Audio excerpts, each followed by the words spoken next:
मर कर जीवित हुआ छत्तीसगढ़ के गांव में रहने वाला एक वृद्ध इंसान, जिसने कुछ ऐसा बताया जिसे सुनकर आप लोगों के आज रोंगटे खड़े हो जाएंगे। दोस्तों नमस्कार। हॉरर हाई के आज के इस हैरान कर देने वाले बहुत ही ज़्यादा डिफरेंट से अनोखे एपिसोड में मैं आप सभी लोगों के सामने सुधीर यादव की ज़िंदगी से जुड़ी हुई या फिर कह लो मृत्यु से जुड़ी हुई एक ऐसी डिफरेंट सी कहानी लेकर आया हूँ दोस्तों, जिसे सुनने के बाद आप लोगों को पूरा अंदाज़ा हो जाएगा कि मरने के समय क्या होता है, कितना दर्द होता है, मरने के बाद क्या होता है और फिर मरने के बाद की ज़िंदगी कैसी होती है। ये सब कुछ एक ऐसे इंसान ने बताया जो मरकर जिंदा हो गया, बीच बीच से नहीं। चलिए शुरू से शुरुआत करते हैं हमेशा की तरह। इस घटना की शुरुआत हुई थी आज से 7 साल पहले, सन 2016 में। एक परिवार के साथ कुछ ऐसा घटा जिसके बारे में उन्होंने कभी भी सोचा ही नहीं था। यादव परिवार छत्तीसगढ़ के बिलासपुर नामक गांव में रहा करता था और ये एक तरीके से कह लो गरीब परिवार था। जैसे तैसे उनका जीवन चल रहा था। सुधीर अपने परिवार का भरण पोषण करता था। इनके पास खेत भी नहीं थे, तो ये खेती भी जो करता था वो मतलब जैसे होते हैं ना लोग जो अपनी खेती को दिए रहते हैं कि किसी और से खेती करवाते हैं, तो ये दूसरे के खेत में काम करता था और फिर वहीं से अपने परिवार का खर्चा चलाता था। जैसे तैसे जिंदगी कट रही थी। बेटा बड़ा हुआ तो बेटा गलत रास्ते पर भटक गया था। ना ही उसने ठीक से पढ़ाई की और ना ही कोई आमदनी कर रहा था। सुधीर की उम्र लगभग 65 साल की हो चुकी थी, लेकिन अभी भी उसकी दिनचर्या ऐसी थी कि रात में तकरीबन 9 बजे सो जाता था, सुबह सुबह 4 बजे उठकर अपने खेत में निकल जाता, काम धंधा करता और फिर घर लौट जाता था। ऐसे करते करते टाइम आया फरवरी 2016। हमेशा की तरह आज भी वो सुबह 5 बजे उठकर अपने खेत की तरफ निकल गया था। थोड़ा घूमा और व्यायाम किया और काम करने के लिए पहुंच चुका था। अपना काम करके और काम कर ही रहा था। जो अपना सारा काम खत्म करने के बाद उसको पता नहीं क्या हुआ कि सुधीर अपने घर लौटा ही नहीं। घर वाले अब चिंता में आ गए कि सुधीर तो 12 साढ़े 12 बजे तक घर लौट आते थे, लेकिन आज वो आए क्यों नहीं। लेकिन अब टाइम लगभग शाम के 4:30 हो चुके थे, लेकिन सुधीर का कुछ अता पता नहीं। तो घर वालों ने सोचा कि किसी दोस्त के यहाँ गए होंगे। अक्सर वो अपने किसी दोस्त के यहाँ या किसी रिश्तेदार के घर चले जाते थे। इनके घर के बाजू में इनके भाई का घर था सुधीर के, जो आपस में मिलजुल कर रहते थे। किसी तरह की कोई भी मतलब परेशानी नहीं थी। जब रात के 9 बज गए और सुधीर वापस नहीं लौटे तो लोग चिंतित हो गए कि अब तक वो लौटे क्यों नहीं। चलो किसी से पूछते हैं कि आपके घर तो नहीं गए। बेटे के पास मोबाइल था तो वह कुछ रिश्तेदारों को फ़ोन लगाता है और वहाँ पर पूछता है कि पापा वहाँ पर आए हैं, लेकिन रिश्तेदार के बताने पर पता चलता है कि वो वहाँ नहीं थे। अब ये बात जैसे ही सुधीर की पत्नी को पता चली, वो काफ़ी ज़्यादा घबरा गई और बस उनको ढूंढने का काम शुरू कर दिया गया। सुधीर के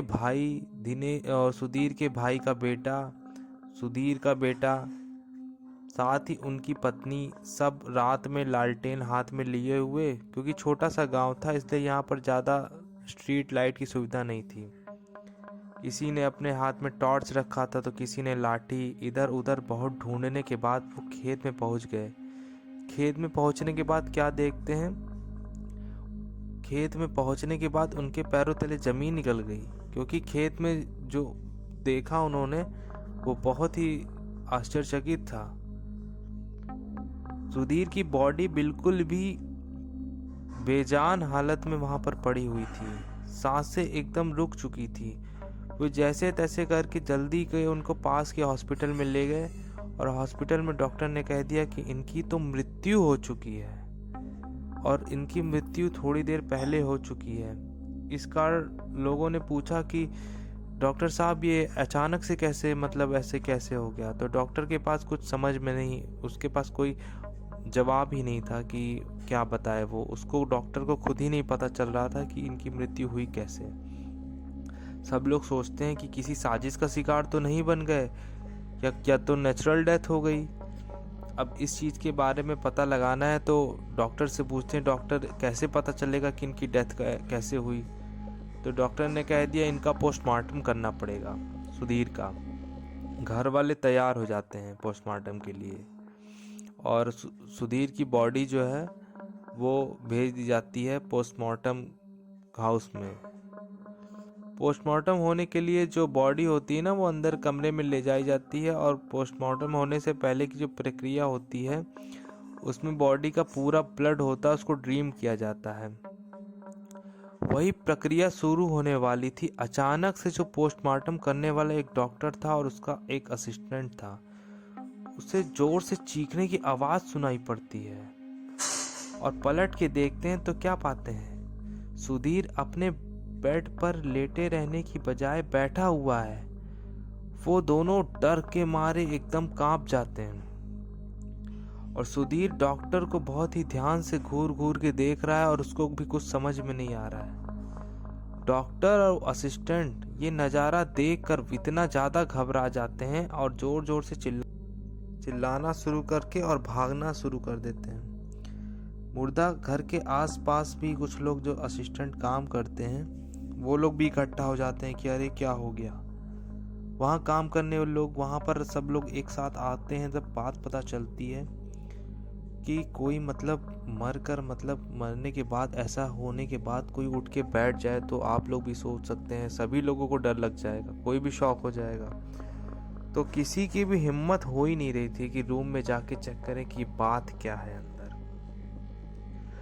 तो सुधीर जैसे तैसे करके कमरे से बाहर निकलते हैं। सब इतना ज़्यादा लोग जो वहाँ पे थे घबराए हुए थे कि किसी ने हिम्मत ही नहीं की सुधीर से पूछने की कि कैसे तुम ऐसे जिंदा कैसे हो।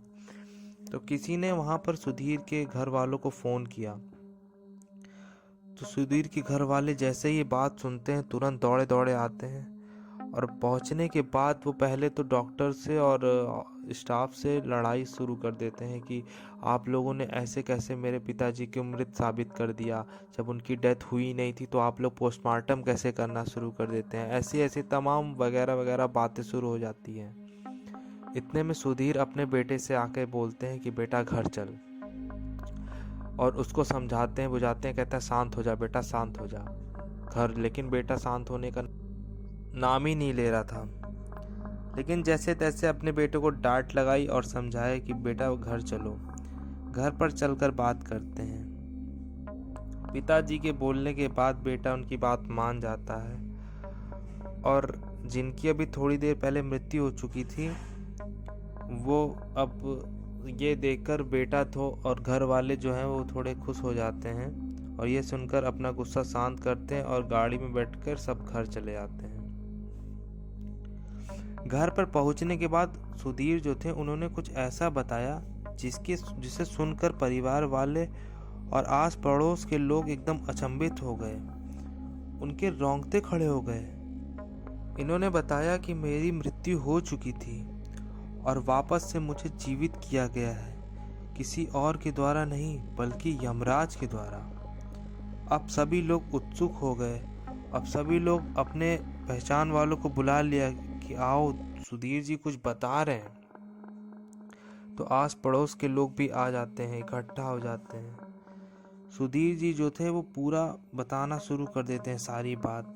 सुधीर जी ने बताया कि मैं अपने खेत में आज काम कर रहा था। काम करते करते अचानक से मेरी दिल की धड़कन बहुत ही तेज हो गई।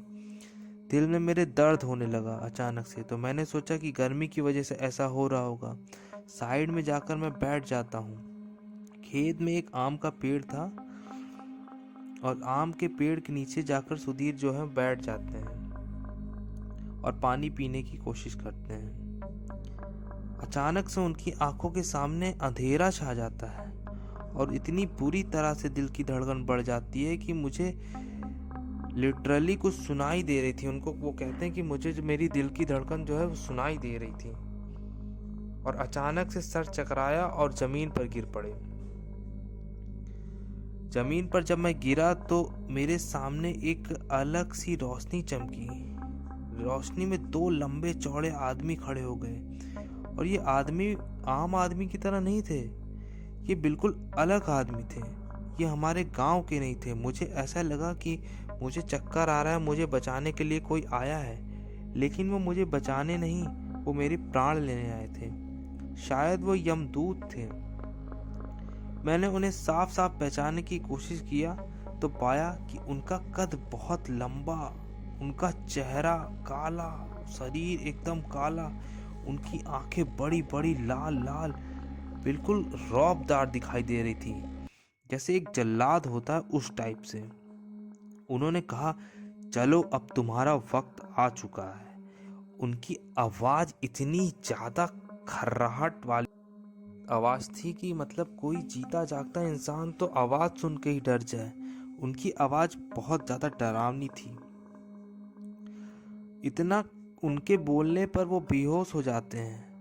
और उन्होंने बताया कि उनके हाथ में एक अलग तरह का मतलब फंदा जो था वो मतलब रस्सी से बना हुआ था, लेकिन वो अलग टाइप की रस्सी लग रही थी। जिस तरह से हथकड़ी होती है उस तरह की एक रस्सी का फंदा लिए हुए थे। उनको कुछ समझ में नहीं आ रहा था सुधीर को, लेकिन इतना जरूर समझ में आ रहा था कि ये वही फंदा है जो यमराज और यमदूत लेकर अपने साथ घूमते हैं। उन यमदूतों ने जैसे ही अपना फंदा मेरे ऊपर मारा, मानो मुझे इतनी जोर से पीड़ा हुई कि इसका मैं वर्णन में साफ शब्दों में कर ही नहीं सकता। उन्होंने बताया कि बचपन में काफी सारे ग्रंथों में, गरुड़ पुराण और ये श्रीमद् भगवत गीता में वर्णन है कि जब कभी हमारे शरीर से आत्मा निकल रही होती है तो लगभग 2100 बिच्छू काटने का दर्द होता है। जरा सोचिए, अगर एक बिच्छू हमें काटता है तो कितना तकलीफ होती है। वहीं 2100 बिच्छू मिलकर एक साथ हमें डंक मारे तो क्या होगा। उतना ज़्यादा मुझे दर्द हुआ। उसके बाद मेरी जो आत्मा थी, मेरा प्राण था, ऐसा लग रहा था कि मेरी आत्मा जो मेरे शरीर से खींच रही है, कोई खींच के ले जा रहा है। लेकिन मेरी आत्मा मेरी शरीर को छोड़ना नहीं चाह रही थी। मेरा शरीर जो था वो मेरी आत्मा से बंधा हुआ था, लेकिन धीरे धीरे वो बंधन छूटता चला जा रहा था। मुझे ऐसा लग रहा था कि मेरे सर का भाग खाली हो रहा है।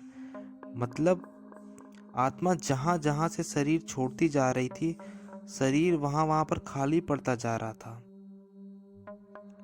मुझे अजीब सी ठंडी लग रही थी।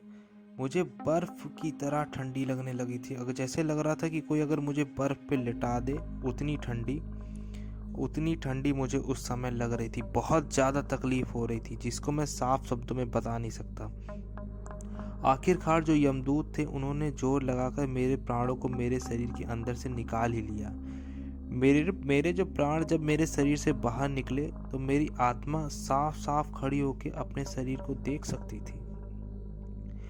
एक कदम जैसे ही आगे बढ़ा, मानो ये सब मैं कुछ भूल ही गया कि मेरा शरीर कहाँ है, मेरा घर किस तरफ है, कौन हूँ मैं, मेरा बेटा कौन है, मेरे रिश्तेदार कौन है, रिश्ते क्या होते हैं, नाते क्या होते हैं, इंसान क्या होता है, सब कुछ मैं भूल ही चुका था। मुझे कुछ भी याद नहीं था। मानो मैं खुद में विलीन हो गया था। दो कदम चलने के बाद मैं ऐसी जगह पहुंच गया जिसकी जमीन एकदम गर्म थी। मेरे पैर बहुत ज़्यादा जल रहे थे। मुझे बहुत ज़्यादा तकलीफ हो रही थी। मेरे पैरों पर छाला पड़ने लगे थे, मानो कोई आग में जलवा रहा हो। मैंने यमदूतों से कहा कि मुझे इतना कष्ट मत पहुंचाओ, मुझे दूसरे रास्ते से ले जाओ। जिस रास्ते से दूसरे लोग गुजर रहे थे, वहाँ पर एक और रास्ता था जहाँ पर हवाएं चल रही थी, ऊपर से फूलों की बारिश हो रही थी और ज़मीन में चलने के लिए रुई के मखमल जैसे कुछ ऐसे टाइप से बिछा हुआ था, जिसमें बहुत ही आराम से चला जा सकता था। लेकिन मुझे पता नहीं क्यों ऐसी जगहों पर चला जा रहा था जहाँ पर मुझे बहुत ही ज़्यादा कष्ट हो रही थी। मैं ना चाहकर भी उस गर्म जमीन पर चलता जा रहा था। कुछ ही समय में एक नदी के पास पहुंचा। मैं कुछ ही समय में एक नदी के पास पहुंचा और मैं क्या देखता हूँ कि इतनी ज़्यादा खतरनाक नदी जिसका कोई वर्णन ही नहीं था। ये नदी जो थी इसमें पूरा खून भरा हुआ था और इतनी बुरी दुर्गंध आ रही थी कि जिसे कोई इंसान सूंघ ही ना पाए। अगर कोई सूंघ ही ले तो तुरंत चक्कर खा के गिर जाए। उस नदी में सिर्फ और सिर्फ मांस, पशु पक्षी, इंसानों की हड्डी, कंकाल और गाय भैंस और मतलब जानवरों की हड्डी, चर्बी, सब मतलब कोई देख ही ना पाए और उसकी बदबू एकदम से बर्दाश्त करने लायक थी ही नहीं। यमदूतों ने मुझे उस नदी में धक्का दे दिया अचानक से, और इतना ज़्यादा याद नहीं है, मैं साफ साफ नहीं बता सकता। ना चाहकर भी मुझे उस नदी को पार करना पड़ा। उस नदी में इतनी बदबू, और मैं उसी बदबू में से, उन मांस हड्डियों के बीच में से, मैं ना चाहते हुए भी मैंने उस नदी को पार किया। उसके बाद ना जाने मेरी आंखों के सामने अंधेरा सा छा गया, जहां चारों तरफ बस लोगों की चीखने की आवाज सुनाई दे रही थी। सिर दर्द, कष्ट, पीड़ा, यही सब होने लगा अचानक से। उसके बाद मेरे सामने एक बहुत बड़ा सा दरवाजा दिखाई दे रहा था, जिसे यमदूत अपने एक हाथ से ही खोल दिया। उस दरवाजे को यमदूत ने अपने एक हाथ से ही खोल दिया। वो दरवाजा इतना बड़ा दरवाजा था कि जैसे किसी राजा महाराजा के महल का दरवाजा हो। और उस दरवाजे के अंदर इतना ज्यादा उजाला था और बहुत बड़ा सा सिंहासन लगा था। मतलब वो सिंहासन बहुत बड़ा था, ऊंचा सिंहासन, जैसे किसी राजा महाराजा के बैठने का स्थान। जिस सिंहासन में उन जो यमदूत जो थे, उन दोनों यमदूतों से 1000 गुना ज्यादा बड़ा आदमी था, जिससे देख के मुझे समझ में आ रहा था कि ये चित्रगुप्त होंगे या कोई बड़ा यमदूत होगा। जैसे ही उन्होंने मुझे देखा, मेरे प्राणों को देखा, चिल्लाकर कहा, इसका वक्त अभी नहीं आया है, इसे वापस भेज दिया जाए। और जैसे ही मैंने उनकी ये आवाज़ सुनी, मैं बहुत ज़्यादा डर गया। मुझे कुछ समझ नहीं आ रहा था कि मैं सपना देख रहा हूँ, कि सच में मेरे साथ ये हो गया या मैं मर चुका हूँ। मुझे कुछ समझ में नहीं आ रहा था। अचानक से वहाँ पर एक दूसरा यमदूत आ जाता है और उसने मुझे धक्का मारा। धक्का मारते ही मेरे सामने अंधेरा छा गया, और जब वापस से मेरी आंख खुली तो मैंने ये पाया कि मैं मुर्दा घर के स्ट्रेचर में पड़ा हुआ हूँ। सामने कोई डॉक्टर व असिस्टेंट अपना काम करने में बिजी हैं। मैंने जोर से चीखा और वो लोग न जाने क्यों भागने लगे। जब वो लोग मुझे देखकर भागे तो मुझे ये एहसास हुआ कि मेरी मृत्यु हो चुकी है। मैं कोई सपना नहीं देख रहा था, और मैं 10 मिनट बैठा यही सोचता रहा कि मैं जीवित नहीं था, मैं मर चुका था और ये सपना नहीं था। अगर सपना होता तो मुझे बाहर से आ रही आवाज़ सुनाई नहीं देती। देखो, वो बूढ़ा मर गया था तो वापस से जिंदा कैसे हो गया? जो आसपास के लोग थे, जो पोस्टमार्टम जो हॉल के बाहर जो लोग थे, वो ऐसा ही बात कर रहे थे। थोड़ी देर बाद तुम सब भी आ गए और देखो, मैं तुम्हारे सामने सही सलामत बैठा हूँ और मृत्यु के बाद का वर्णन बता रहा हूँ। जैसे ही सुधीर जी ने ये सारी बात बताई, बहुत सारे लोग जो थे वहाँ पर रोने लगे और सवाल करने लगे। सुधीर जी, अपने आप को आपको इतनी यातनाएं क्यों दी गई? मरने के बाद क्या सभी लोग को इतनी यातनाएं दी जाती हैं? सुधीर जी ने कहा कि नहीं, कुछ आत्माओं को जो साइड वाले रास्ते से ले जाया जा रहा था, जिस रास्ते में फूल बिछाए हुए थे, उन्होंने बताया कि जो फूल बिछाए हुए रास्ते से ले जाए जा रहे थे, उन्हें किसी भी प्रकार की कोई यातना नहीं दी जा रही थी और वे सभी बहुत खुश दिखाई दे रहे थे। उनके चेहरे पर बहुत रौनक दिखाई दे रही थी और कुछ आवाज़ें आ रही थी जो बहुत ही अच्छी आवाज़ें थी। और जो यातनाएं मुझे दी जा रही थी, जिसे दर्द और कष्ट दिया जा रहा था, हम शायद वो थे जिन्होंने अपने जन्म में कुछ न कुछ पाप किए थे। हम लोगों ने मांस का सेवन किया था, इस वजह से हम एक ऐसे रास्ते से ले जाया जा रहा था जो हमने जितने कर्मों का फल हमने किया था, वो सारे कर्मों का फल हमें सामने दिखाया जा रहा था, हमें उसको भुगतना था। अगर मेरी मृत्यु का सही समय आ गया होता तो हमें नरक में भेज दिया जाता, लेकिन मेरी मृत्यु का समय अभी नहीं आया, इसीलिए यमराज ने मुझे वापस भेज दिया। अगर मेरी मृत्यु का समय आ गया होता तो मुझे सारी यातनाएं झेलनी पड़ती, जिसकी कोई सीमा नहीं थी। मैं सब कुछ समझ चुका हूँ, जीवन को समझ चुका हूँ। अब वक्त आ गया है कि जो गलतियाँ मैंने जानबूझकर की हैं या अनजाने में की है, तो मैं उनको अब अपने कर्मों के द्वारा साफ करूँगा, भला करूँगा, लोगों का भला करूँगा, जानवरों का भला करूँगा, उनकी सेवा करूँगा, वृद्धों को किसी तरह की पीड़ा नहीं पहुँचाऊँगा, किसी भी जानवर को तकलीफ नहीं दूंगा, क्योंकि जानवर जो होते हैं वो इंसान के ही मदद के लिए ही होते हैं, वो इंसान पर निर्भर होते हैं दोस्तों। इसलिए आज से सारे गलत काम में कोई भी गलत काम नहीं करूंगा। उसी वक्त उनकी नज़र अपने बेटे पर पड़ती है, जो बहुत तेजी से रो रहा था।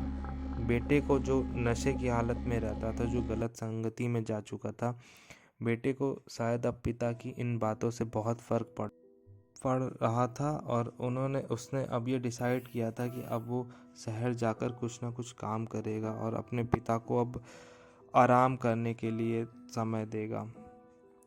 तो दोस्तों, आज की कहानी आप लोगों को कैसी लगी, प्लीज़ मुझे ज़रूर बताइएगा। और आप लोग मेरे चैनल को प्लीज़ सब्सक्राइब करिए। आप लोग सब्सक्राइब नहीं करते हैं, बस कहानी सुनकर चले जाते हैं। दोस्तों, एक बात और मैं आप लोगों से कहना चाहता हूँ कि कभी भी किसी जानवरों को मारना नहीं चाहिए, ना ही जीव हत्या करनी चाहिए, क्योंकि सारे जानवर हम इंसानों पर ही निर्भर हैं। अगर हम इंसान उनको कुछ नहीं देंगे तो बेचारे क्या करेंगे। बेजुबानों के लिए पैसे की, घर की कोई कीमत नहीं है, वो बस हमारे ऊपर डिपेंड है। जो हम आज कर्म करेंगे उसका फल हमें कभी न भोगना पड़ेगा, इसलिए हमेशा अच्छे कर्म करिए, किसी को पीड़ा मत पहुंचाइए।